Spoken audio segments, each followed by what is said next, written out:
This is Nick Black in Los Angeles, and today I'm talking to Yvonne Craig. Hello, Yvonne. Hi. Firstly, I just want to talk about, you mentioned that you're writing your memoirs, or you're writing some anecdotes, and can you tell us a little bit about that and maybe whet our appetites for the forthcoming tome?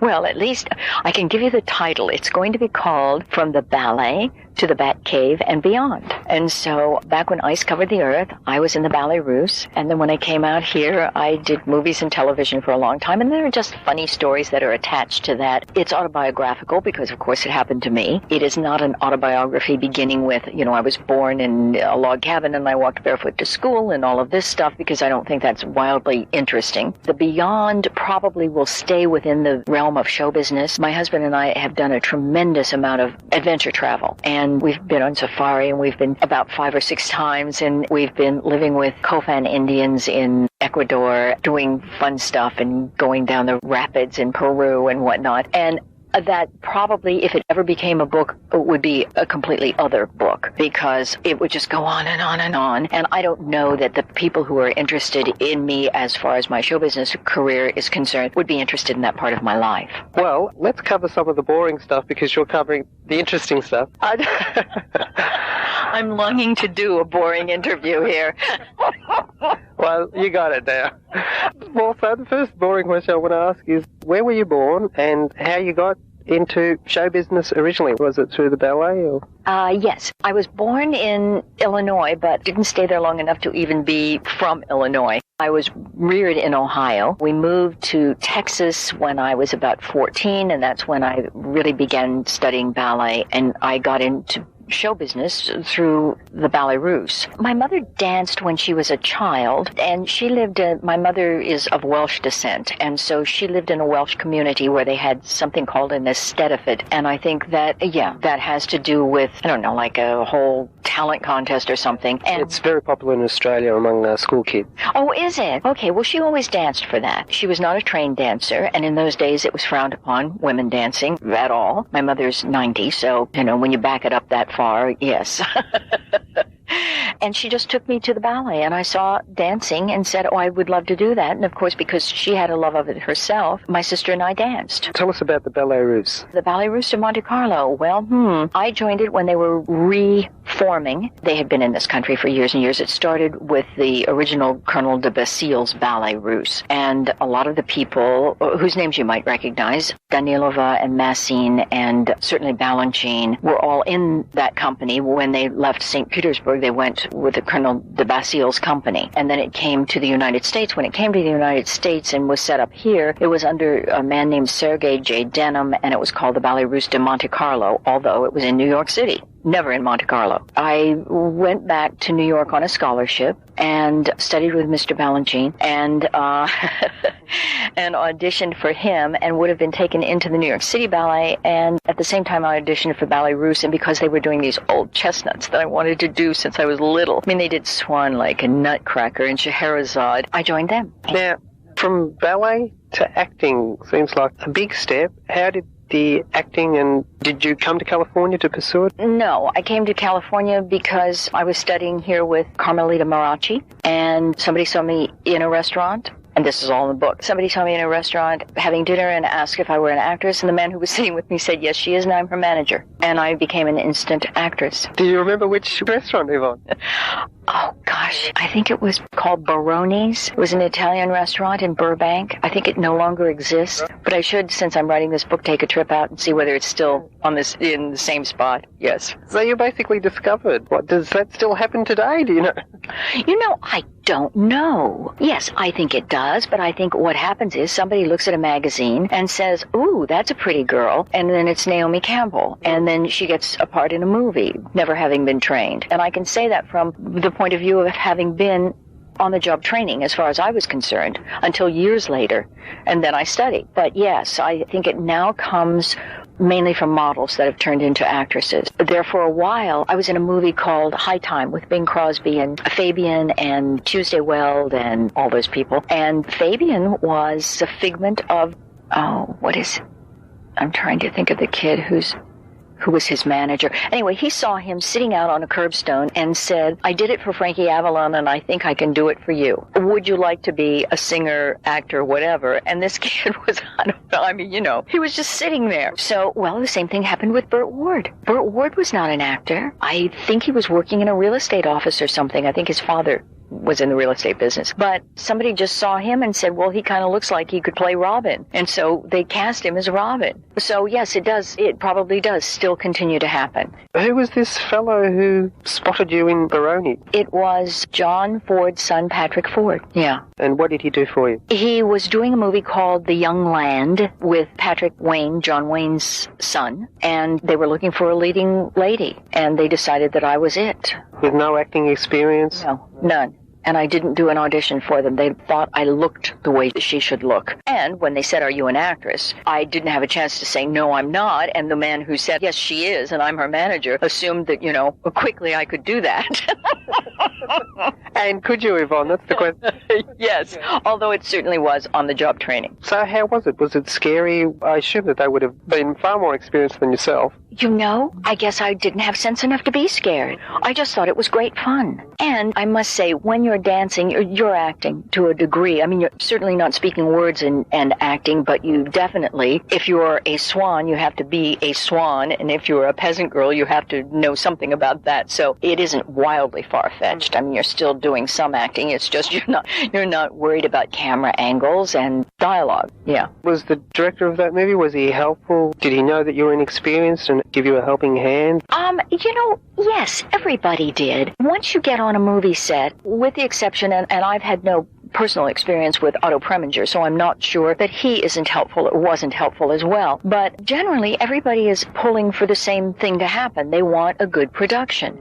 And so, yes, actors help one another. You read offstage dialogue if you're polite and well-trained and so on and so forth, so that somebody has someone with whom to react. And the director is helpful because he wants the best performance he can get from you. So yeah, I think everybody kind of is helpful to one another because you want the end result to be good. Yeah. And what happened after this movie? You went on to another movie, or how did it work then? Well, actually, I was studying here and on my way to go with the Marquis de Cuevas company, which really was in Monte Carlo. And I had been signed on as a soloist. And I got word from a girlfriend of mine who had gone ahead not to come, that it was an absolute disaster company, that it was run on the whim of the Marquis de Cuevas and his wife, who was, I think, a Rockefeller. And so they got a certain amount of money with a Rockefeller grant. And she said, if you think the Ballet Russe was badly run, wait till you get here. So I didn't go. And then I was looking around for another company to join and then did a lot of work. I mean, I had an agent based on the fact that I had a job. And that's really a funny thing. I mean, you can't get an agent unless you have a job, and you can't get a job unless you have an agent. So isn't that cute? But it all manages to work out very well because everybody manages to overcome that and get on the screen. By that time, they were just sending me out for lots of things, and I was the right age. And so the business was different in those days. It was a business whereby there wasn't enough product. I mean, you had to do, if you were doing a series, you would do 33, not 19, and then rerun them until everybody is bored, witless, and their feet are asleep. But yes, there were lots of opportunities. And at that time, they didn't have a lot of shows like Friends that we have today. Friends has a cast. You very seldom see a guest star because it's the interaction between the people there. And you look at The Cosby Show, and that was a very insular group. And part of that is because you know what your budget is. You look every day and you say, okay, we're paying them exactly this, and those people are interacting with one another, and consequently, we don't have to pay guest stars to come in and do it. So I find that I would not want to be going into the business today. I just wouldn't. I mean, there are less opportunities and more actors taking a crack at it, so that it has to be really, really difficult. And it actually doesn't even mean that the cream rises to the top. You could just be in the right place at the right time or know somebody, and there you are. At the time that you were doing movies early in your career, were you also mixing that with TV? Oh, yes. Yeah. Motion pictures and television. The thing in those days that you didn't want to do, apparently, if you were serious, were commercials. Now, of course, everything goes. I mean, it's just silly. In those days, if you were a stage actor, you thought twice about becoming a movie actor because that seemed to be a step down, although it was a step up in salary. But yeah, you switch back and forth between television and movies fairly easily. Well, what sort of shows were you doing at that time, Yvonne? Do you remember? I did only one live show. It was the tail end of the live business and the beginning of filming it. Filming it. I was going to say taping it, but that came later. But did you do any of those westerns in the late 50s and early 60s? Oh my God. I did every western available. I cannot tell you the names of the shows. I cannot tell you which ones they were, but I can tell you this. As long as the horse was in his marks, they printed it. They didn't care if you said blah, blah, blah, blah, blah. They didn't care because they thought, well, we'll just loop it. But the horse did the right thing, and that's all that counted. Yeah, it was really strange doing westerns. I did a lot of them. When did Howard Hughes come into the picture? Was that around this time? That was really in the beginning. That was early on. I've devoted a whole chapter to that, which was really a strange event. Okay. Can you talk a little bit about it, just to give us a little sneak preview? Not really, other than the fact that he was just really weird. But I mean, that's been established. Apparently he saw actors' pictures of them or in movies and all that, and he tried to contact them. Is that how he tried to contact you? Yes, I have no idea. I have no idea other than that my manager came to me and said, Howard Hughes would like to put you under contract. And so, yeah, but I have no idea where he saw me, when he saw me, none of that. I don't think anybody does. Did you know who he was? No. Listen, I didn't know who Otto Preminger was. I sat down in his office and said, what have you done? I mean, literally, he said to me, what have you done? And I told him, and then I said, and what have you done? I think because I was really sincere in wondering what he had done, he was not offended. Thank goodness. A few movies you did with that rock and roll singer, I think his name was Elvis Presley. Now, can you just tell us a little bit of what Elvis was like? Was he into the cheeseburgers even back then? No, not that I know of. No, I don't think so. Can't really, give you specifics, other than the fact that he was a delightful, nice young man. I mean, he was truly a nice man. And obviously very charismatic on the screen. Yeah. Was Colonel Tom Parker around at the time when you were shooting the movies, or was he left on his own? Colonel Parker came the first day, handed us, unsolicited, pictures of Elvis. I mean, please, we're his co-workers. Handed us 8x10 glossies of Elvis and an album, which was nice because it was the album of Kissin Cousins. And then I never saw him again.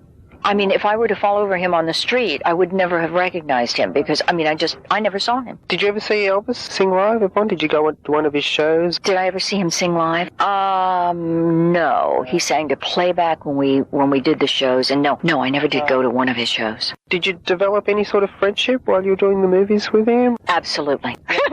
Okay. Did you keep in touch?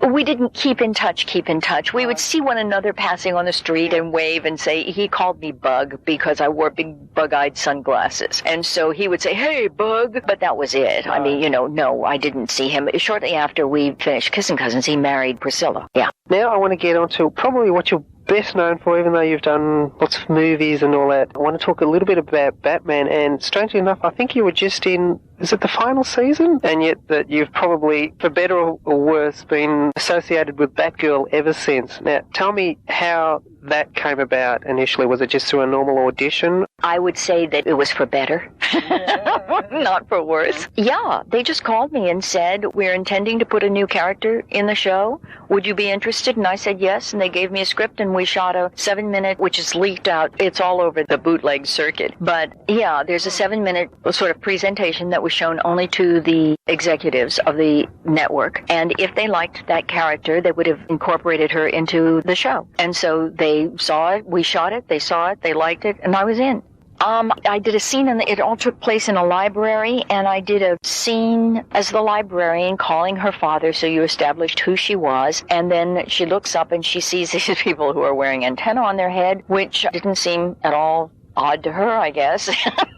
And they were the Mothmen. And then somehow, I can't remember the specifics of it, but Adam and Bert, as Batman and Robin, got involved, and she runs into her, I guess, a closet. Didn't have my own room then. And you see her take the hat off, her cute little hat, and punch it, and it turns into a cowl. And you see her take her skirt off, and she puts that around her as a cape. And then she becomes Batgirl. Speaking of Batgirl's outfit, it looked when you're watching TV, it looks very, very tight. Did you have a problem getting to it? It was stretch material. You had no problem at all. And it was zipped all the way up the back. Yeah, so it was very comfortable. Was it fun doing Batgirl? It was more fun than you can imagine. Right. It was just the most fun I've ever had. Just the overall was that every single day you went to work, you shot all day. I did my own stunts. And so when I wasn't shooting or in a scene, I was off with a stuntman doing the fight scenes and choreographing. I mean, I wasn't choreographing those, but they were choreographing them for me. And you were working with people that in an ordinary career you would not get to work with. I mean, Ethel Merman did musicals. I am not a musical performer. Who else? Milton Berle had really stopped doing his show. His was a variety show that lasted for, Uncle Milty went on for years and years. I got to work with him. It was amazing, the people that you got to work with. And it was just fascinating and fun. And the writing was good. The writing was really funny. It was very risque, actually. That seemed to get through the senses of the day. Well, at that time, I was watching a show called Bullwinkle. You ever seen that? Well, that had a lot of double entendres in it, too. And so too did Batman. So that, it could be seen on an almost cartoon level, both of them, but it could also have been seen on another level for adults so that they weren't just sitting there bored to death. So, yeah, it was a great show to do. Now, you still associated with Batgirl. At the time, did that typecast you? No, not at all. Not at all. I had had enough of a body of work prior to doing Batman that it really didn't limit me. I did a lot of work for the next 10 years after that and then didn't work. Then got out of the business and did something else. And it was essentially, partly it was that I wasn't paying attention to make sure that people were really representing me in the way in which I would like to have been represented. And partly it was that because of the roles I had done, casting people never saw me as a mommy. And so I went from being a leading lady to, if I were ever to be back in the business, a character actress, ingenue, to a character actress never having been the mommy type. And at the same time, I was represented by commercial representatives who said, "Oh, we can't send you out on these calls for women who scrub their own floors." And I thought, I'm at home scrubbing my own floor. But I didn't look like that. And so I didn't have that mommy look. And so I didn't make that kind of transition. I went into business and found for the first time, because when I was an actress, I did not think I was competitive. And as a ballet dancer, I never felt competitive. I mean, you always think you will do the absolute best you can do, but you don't compete with others. And even as an actress, I never felt I was competing with anything other than the best of me. Whereas when you get into business, you are competing, and I like winning. I had a great time in business, but it brought out a whole new me that I had no idea was in there. I just want to quickly get back to Batman for a second. Now, Batgirl, if I remember rightly, only kicked. She never punched. That was because the producer did not want to see her do anything that he felt was not feminine. And so chorus girl kicking was feminine, but karate chopping was not. And he thought that she should be wily enough that she could just dodge and get out of everybody's way and do slinky things that were, to him, very feminine. And so that's why it looked that way. Around that same time, I remember you as an alien in Star Trek. I was a green lady. In the last season of Star Trek, I played a green dancing lady, yes. A lady who lived on a planet that was filled with crazies. And she was crazy. And her name was Marta. And she fell in love with, and I guess had an affair with, Captain Kirk. And then her logic was that since he was her lover, now she would have to kill him. It sounded a little Black Widowish to me, but that was what she thought. So she attempted to kill Captain Kirk, and she was blown up by Lord Garth, who was the leader of this crazy group. How did they get you green? I have an entire chapter in the book about Star Trek and my experience with it, and it is subtitled, "It's Not Easy Being Green." Yes. It was good makeup, or did they get you sick beforehand? Oh, God. They certainly had me sick during. Well, it was a great part. One of my favourite shows, an obscure little show, I was a big fan of Get Smart, and after Get Smart, he did a show called The Partners, which unfortunately didn't last long here in America, but it was so successful in Australia on the first run that once they played the episodes out, they'd repeat them again and again and again. And I remembered you vividly as a twin thief in The Partners. Now, do you remember that, Yvonne? I remember doing The Partners, but then we also did something else that Don and I did something else. And was that in The Partners where I was dressed as a guy? No, I think you were twin sisters or twin cousins and you used to go around stealing, and one sister would steal and the other one would have an alibi. But no one knew that you were a twin until finally at the end of the episode. No, I don't remember that. I did something else with him in which I was a thief.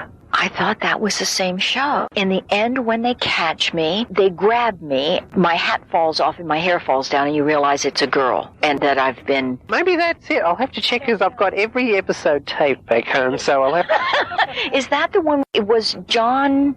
No, it was Richard... Rupert Cross and John Duchette. Okay, no, it wasn't the same one. Then he did another one with, I think, what is the guy's name? John Schrock? Oh, John Shuck. John Shuck. That's the show where I was a guy, because they kept teasing me because I was supposed to run like a guy. And it's hard to run like a guy. I mean, I thought just taking longer strides ought to do it, but they said, no, you still look like a girl from the back. So I said, well, may I suggest then that you just come in closer because this is the best I can do. And how did you do? No, I was in a raincoat and a fedora, as I recall.